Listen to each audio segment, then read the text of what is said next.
दोस्तों, इंडिया में airline companies की हालत ठीक होने का नाम ही नहीं ले रही है। बीते 10 सालों में किंगफिशर, जेट एयरवेज के बाद इंडिया की एक और सबसे बड़ी एयरलाइन कंपनी गो फर्स्ट भी अब बंद होने के कगार पे आ पहुंची है। आइए जानते हैं कि आखिर वो कौन से कारण बने जिसके चलते गो फर्स्ट एयरलाइन को अपने आप को दिवालिया घोषित करना पड़ा।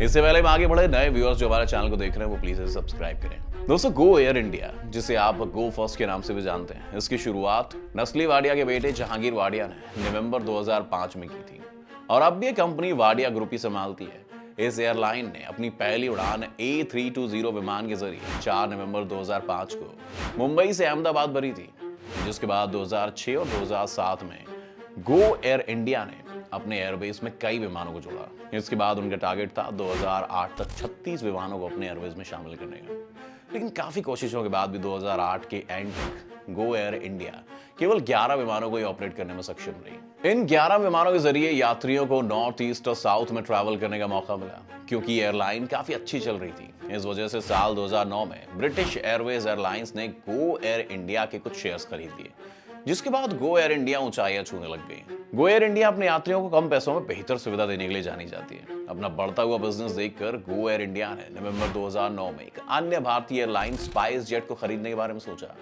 लेकिन काफी बातचीत के बावजूद भी कोई सौदा नहीं हो पाया। इस वजह से डील कैंसिल हो गई। 2011 तक गो एयर इंडिया ने काफी तरक्की की और एक ऐसी कंपनी में शामिल हो गई जिसने स्टार्ट होने के बावजूद इतने कम सालों में इतनी सफलता हासिल की। और ये सफलता साल 2012 में तब और बढ़ गई जब भारत की एक और एयरलाइन कंपनी किंगफिशर एयरलाइंस को दिवालिया घोषित कर दिया गया। इसके बाद गो एयर इंडिया की बाजार की हिस्सेदारी और भी बढ़ गई और ये एयरलाइंस भारत में 5वीं सबसे बड़ी एयरलाइन बन गई। हालांकि इस एयरलाइन की market value Indigo, spice jet जैसी बड़ी बड़ी एयरलाइंस की तुलना में काफी कम बढ़ रही थी, लेकिन फिर भी ये भारत के टॉप 5 में अपना नाम दर्ज करा चुकी थी। उस वक्त गो एयर इंडिया का कहना था कि इस मार्केट में वो अपनी हिस्सेदारी को बढ़ाने के बारे में सोच ही नहीं रहे, बल्कि वो अपना पूरा फोकस कंपनी को प्रॉफिट दिलाने पर कर रहे हैं। इस वजह से उनकी मार्केट वैल्यू बढ़े या ना बढ़े, बस उनका प्रॉफिट बढ़ना चाहिए। और देखते ही देखते साल 2016 तक गो एयर इंडिया के मार्केट की हिस्सेदारी 8% तक हो गई और इसके साथ ही ये अब भी भारत की 5 सबसे बड़ी एयरलाइंस कंपनियों में शामिल थी। जिसके बाद जून 2016 में गो फर्स्ट को अपनी 20वें विमान की डिलीवरी मिल गई, जिससे 11 अक्टूबर 2018 को इंटरनेशनल फ्लाइट के लिए यूज किया गया और अब गो फर्स्ट इंडिया की इंटरनेशनल उड़ान भरने वाली 6ठी एयरलाइन बन गई। मार्च 2020 तक गो फर्स्ट 27 डोमेस्टिक और 11 इंटरनेशनल यानी कुल 38 विमानों की उड़ान ऑपरेट किया करती थी। और इसके बाद साल 2021 में गो एयर इंडिया ने अपने आप को गो फर्स्ट के रूप में प्रिंट करना शुरू किया। अब आप सोच रहे होंगे कि 2016 तक जो कंपनी इतनी अच्छी चल रही थी वो अचानक से दिवालिया कैसे हो गई। तो दोस्तों, इसकी शुरुआत साल 2016 में हो गई थी। अमेरिका की एक इंजन बनाने वाली कंपनी प्रैट एंड विटनी से अपने विमानों के लिए इंजन खरीदती है। कंपनी की वेबसाइट के मुताबिक कंपनी के पास 54 विमान A30 नियो और 5 विमान A30 CEO है और Pratt and Whitney A30 neo विमानों के इंजन को सप्लाई करता है। जून 2011 में गो फर्स्ट एयर ने करीब 4.3 अरब डॉलर्स में एयरबस कंपनी को 72,000 A320 नियो विमान खरीदने का ऑर्डर दिया, जिसे 2015 तक डिलीवर करना था। लेकिन 2015 में एयरबस ने गो फर्स्ट एयरलाइंस को बताया कि किसी टेक्निकल इश्यू के चलते विमानों की डिलीवरी करीब 3 से 5 महीने लेट हो जाएगी।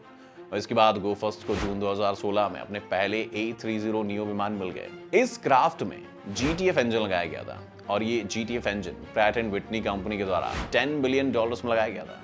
और फिर इस विमान की उड़ान शुरू हुई, लेकिन 1 साल के अंदर ही इस विमान के इंजन में कमी आनी शुरू हो गई और इसी तकनीकी खराबी के कारण साल 2017 में A320 नियो विमान को उड़ने से रोक दिया गया। उसे उड़ान ही नहीं भर सकते। उस टाइम केवल गो फर्स्ट कंपनी ने अपनी फ्लाइट कैंसिल नहीं की थी, बल्कि इंडिगो ने अभी करीब 30 फ्लाइट कैंसिल की थी अपनी, क्योंकि इंडिगो भी A320 नियो विमानों का सबसे बड़ा कस्टमर था, जिसके चलते अपने 12 विमानों को उड़ान भरने से उसे रोकना पड़ गया। और इस तरह साल 2017 में गो फर्स्ट एंड इंडिगो की कुल मिलाकर 48 फ्लाइट्स रद्द की गई थी, जिसके चलते कस्टमर्स को काफी परेशानियों का सामना करना पड़ा। हालांकि गो फर्स्ट एयरलाइंस द्वारा प्रैट एंड विटनी कंपनी के साथ एक एग्रीमेंट साइन हुआ था और इस एग्रीमेंट में ये कहा गया था कि 2 साल के अंदर अगर इंजन में खराबी आती है और इसकी वजह से विमानों को अगर रोकना पड़ता है तो उस टाइम जो भी नुकसान होगा उसकी जो भरपाई है प्रैट एंड विटनी कंपनी को करनी पड़ेगी। जिसके बाद प्रैट एंड विटनी ने गो फर्स्ट के इंजन्स को ठीक करके भेजा लेकिन इसके बाद भी 2020 से गो फर्स्ट के विमानों के इंजन में से भयंकर गड़बड़ी देखने को मिली, जिसकी वजह से भी काफी फ्लाइट्स को कैंसिल करना पड़ा और इसके साथ ही गो फर्स्ट को काफी नुकसान भी झेलना पड़ा। और रही सही कसर कोरोना ने पूरी कर दी दोस्तों, जिसके बाद गो फर्स्ट को 10,800 करोड़ रुपए का भारी नुकसान हुआ और साल 2020 में गो फर्स्ट की मार्केट की हिस्सेदारी घटती चली गई और एक टाइम जहां गो फर्स्ट की मार्केट में 11.1% हिस्सेदारी थी, वो घटकर 2022 तक आते आते सिर्फ 6.9% ही रह गई, क्योंकि टेक्निकल खराबी होने के चलते गो फर्स्ट को बार बार अपनी फ्लाइट्स को रद्द करना पड़ जाता था। इस वजह से कस्टमर्स का भरोसा कम होता गया उस पर, जिस वजह से गो फर्स्ट की मार्केट वैल्यू भी गिरती चली गई।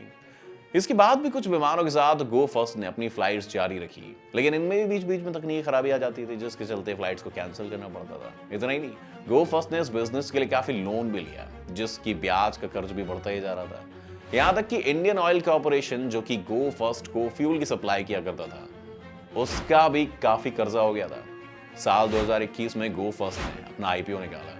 इस आईपीओ के जरिए वो शेयरों की बिक्री से उसने 3600 करोड़ रुपए जुटाने की योजना बनाई। इन पैसों से गो फर्स्ट सोच रहा था कि अपने कर्जे मैं चुका लूंगा, उसका प्लान बना रहा था। आईपीओ से होने वाली इनकम से एयरलाइन 2015.81 करोड़ रुपए से ज्यादा का यूज अपने कर्जों और बकाया उधारों को चुकाने के लिए और 279.26 करोड़ रुपए का उपयोग लेटर ऑफ क्रेडिट के रिप्लेसमेंट के लिए करने का प्लान बनाया उन्होंने। इसके अलावा गो एयरलाइंस ने इंडियन ऑयल कॉर्पोरेशन से जो फ्यूल लिया था, उसके लिए भी 254.93 करोड़ रुपए का भुगतान करने का उन्होंने प्लान बनाया।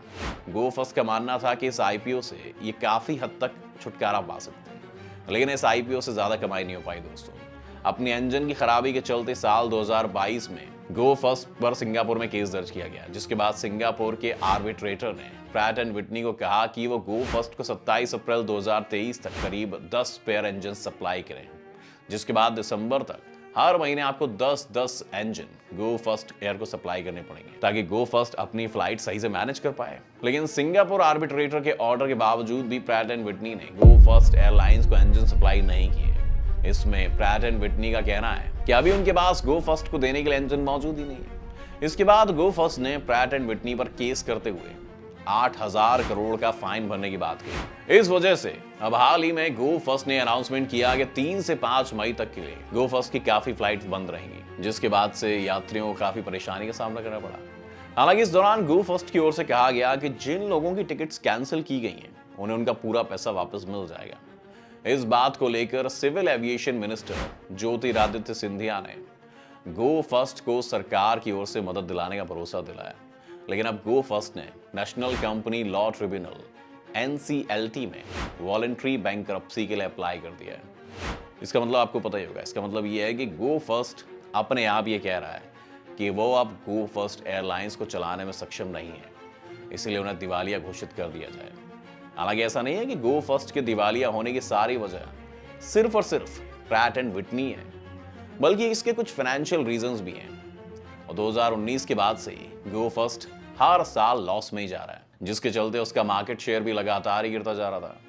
इसके अलावा भी इसने central bank of India, bank of Baroda, axis bank, IDBI bank जैसे बैंकों से काफी लोन ले रखे हैं और ज्यादा लॉस होने की वजह से वो इन्हें चुकाने में भी सक्षम नहीं हो पा रहा है। अब यहाँ सवाल ये उठता है कि इंडिगो भी प्रैट एंड विटनी से ही इंजन खरीदती है, तो क्या ये भी दिवालिया हो जाएंगे?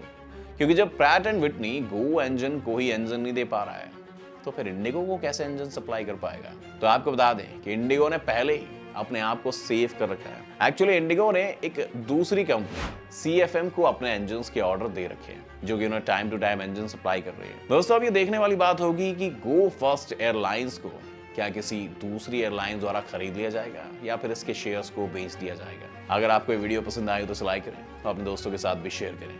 मिलते हैं अगली वीडियो में। Thanks for watching.